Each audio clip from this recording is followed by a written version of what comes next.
Okay, next chapter, National Company Law Tribunal and Appellate Tribunal, NCLT and NCLAT. ठीक है, 407 section 407 में definitions है कि कौन कौन क्या क्या होता है, लेकिन क्या क्या होना चाहिए। चेयरपर्सन होना चाहिए, मेंबर होना चाहिए, जुडिशियल मेंबर होना चाहिए, टेक्निकल मेंबर होना चाहिए। ठीक है, इसमें कुछ और याद करने का है नहीं। नेक्स्ट आगे बढ़ते हैं सीधा 419 419 benches. Such number of benches shall be constituted as may be notified by the central government. जो प्रिंसिपल बेंच होगा वो न्यू दिल्ली में होगा, that will be presided over by the president. NCLT के पास पावर होगा कि बेंच में 2 मेंबर बैठा सके, जुडिशियल मेंबर और एक टेक्नीशियल मेंबर। अच्छा, कोई भी प्रेसिडेंट ऐसे मेंबर मैटर स्पेसिफाइड करे तो कोई स्पेसिफिक या जनरल ऑर्डर से भी कोई सिंगल मेंबर बेंच बैठा सकता है जिसमें सिर्फ जुडिशियल मेंबर बैठेगा, और वो भी एनसीएलटी माना जाएगा। कोई भी हियरिंग के स्टेज के दौरान अगर सिंगल मेंबर बेंच को ऐसा लगता है कि ये 2 जन का मेंबर बेंच से सुनना चाहिए, तो वो प्रेसिडेंट को रेफरल करेगा, फिर वो आगे ट्रांसफ़र कर देगा, या फिर जैसा भी है such transfer the case as it may deem fit.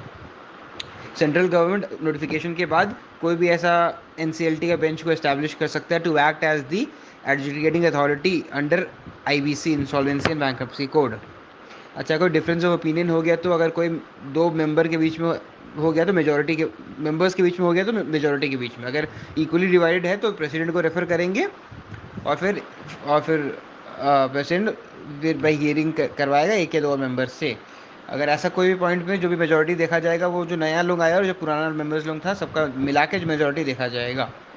इसके बाद next section 420, orders of the tribunal. Tribunal कोई भी ऑर्डर पास करेगा उससे पहले वो reasonable opportunity of being heard देगा टू ऑल पार्टीज इन्वॉल्व।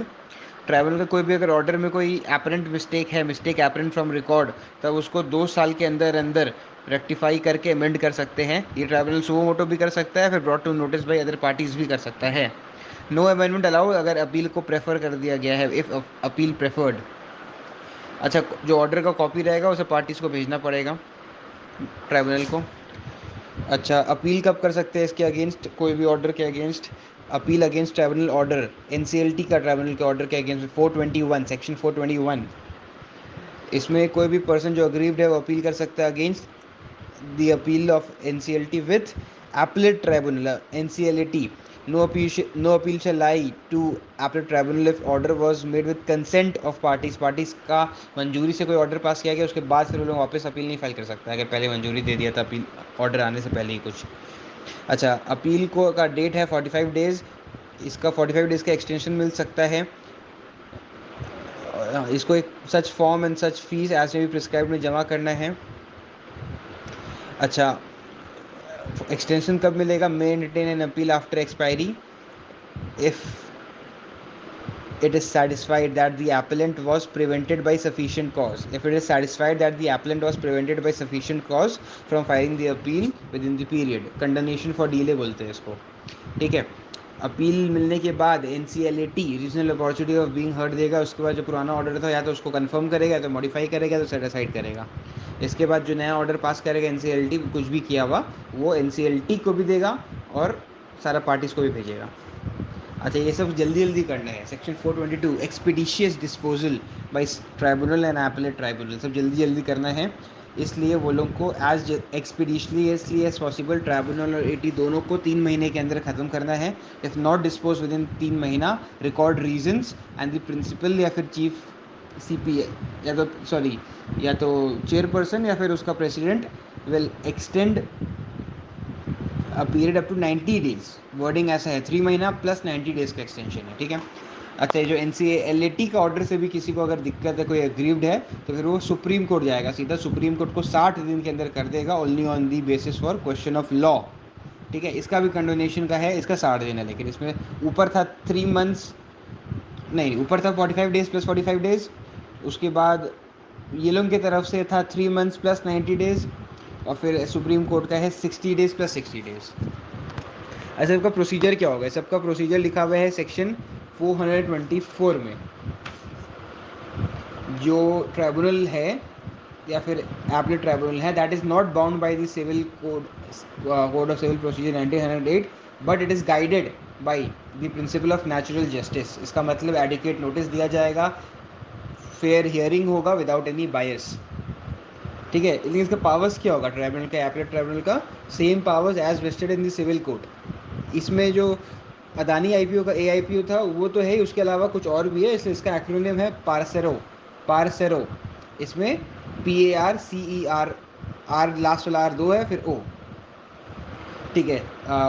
सबसे पहले पी से प्रोडक्शन, प्रोडक्शन ऑफ डॉक्यूमेंट्स या फिर डिस्कवरी ऑफ डॉक्यूमेंट्स। फिर ए से attendance, summoning and enforcing attendance. और ओ से एग्जामिनेशन ऑन ओथ, ओ से एग्जामिनेशन ऑन ओथ।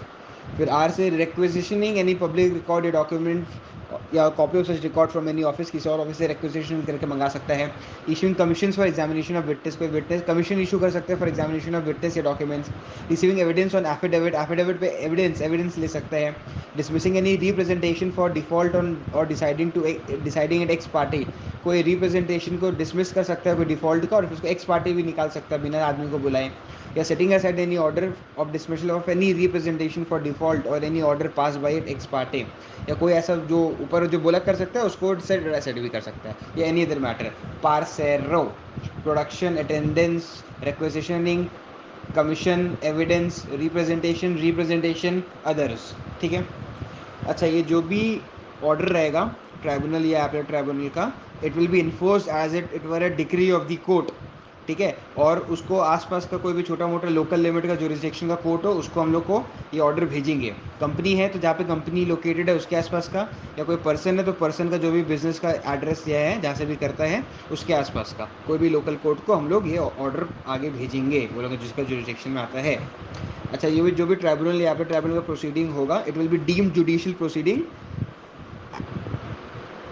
एंड और इसका जो इसको एक डीम्ड सिविल कोर्ट भी मानेंगे ट्राइब्यूनल या एपलेट ट्राइब्यूनल को, इसका प्रोसीडिंग को डीम्ड जुडिशियल प्रोसीडिंग, और ट्राइब्यूनल और एपलेट ट्राइब्यूनल को डीम्ड सिविल कोर्ट भी मानेंगे।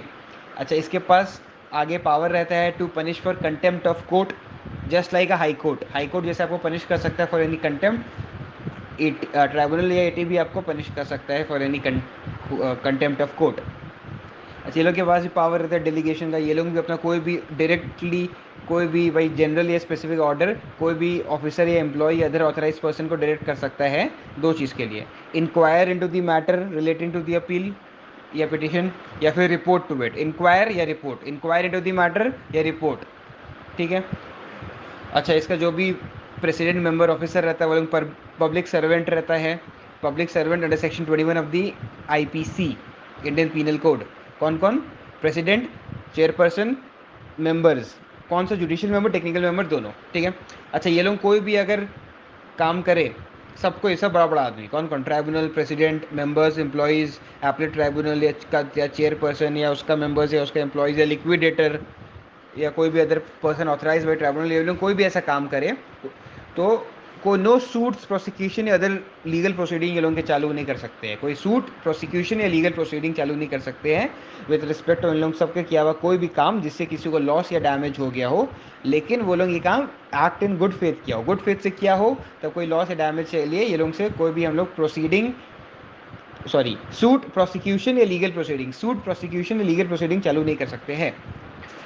अच्छा, ये लोग चाहे तो चीफ मेट्रोपॉलिटन मजिस्ट्रेट या फिर क्या बोलते हैं कोई जुडिशियल मजिस्ट्रेट या जुडिशियल मेंबर, ये लोगों का हेल्प ले सकता है फॉर, अगर कोई भी, ये लोग दोनों नहीं, सॉरी, सिर्फ ट्राइब्यूनल, ट्राइब्यूनल हेल्प ले सकता है, not appellate tribunal, only tribunal help ले सकता है वाइंडिंग अप के केस में to take in custody of any property या बुक्स ऑफ अकाउंट्स या एनी डॉक्यूमेंट्स के लिए लोगों का हेल्प ले सकता है। बस इतना ही लिखा हुआ है। और उसके बाद such authority shall take possession and hand over to the NCLT. अच्छा, कोई भी इसमें एक्ट ऑफ सीएमएम या सीजेएम, मतलब वही चीफ जुडिशियल मेंबर या चीफ मेट्रोपॉलिटन मजिस्ट्रेट, कोई भी ये लोगों का अगर काम है तो that should not be questioned in any court. इसके बाद next, civil court not to have any jurisdiction.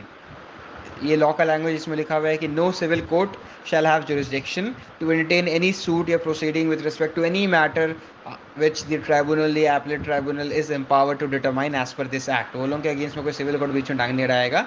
And no injunction shall be granted by any court और any authority with respect to any action taken by the tribunal in pursuant to any act या law, this act या law. मतलब कोई injection भी नहीं, रुका भी नहीं सकते और कोई उसका जुरिस्डिक्शन अटेनमेंट भी नहीं किया जाएगा। चाहे कोई भी वैकेंसी रहा तो इस ये कोई भी वैकेंसी रहा तो वो डिफेक्ट नहीं माना, या डिफेक्ट रहा कॉन्स्टिट्यूशन का, तो उससे कोई भी ग्राउंड पे एग्जिस्टेंस या कोई भी उसका क्वेश्चन नहीं किया जाएगा, उसका कोई भी डिसीजन या कोई भी एक्ट। लीगल रिप्रेजेंटेशन करने का हक है पार्टी को, कि पार्टी को अगर एनसीएलटी में कोई रिप्रेजेंटेशन चाहे तो वो खुद जा सकता है, या तो वो सीए को, या तो वो सीएस को, या तो वो सीएमए को, या तो कोई लीगल प्रैक्टिशनर को उसके अगेंस्ट अपने अपने आप को रिप्रेजेंट करने भेज सकते हैं। लिमिटेशन एक्ट इसके ऊपर एप्लीकेबल होगा, लिमिटेशन एक्ट 1963।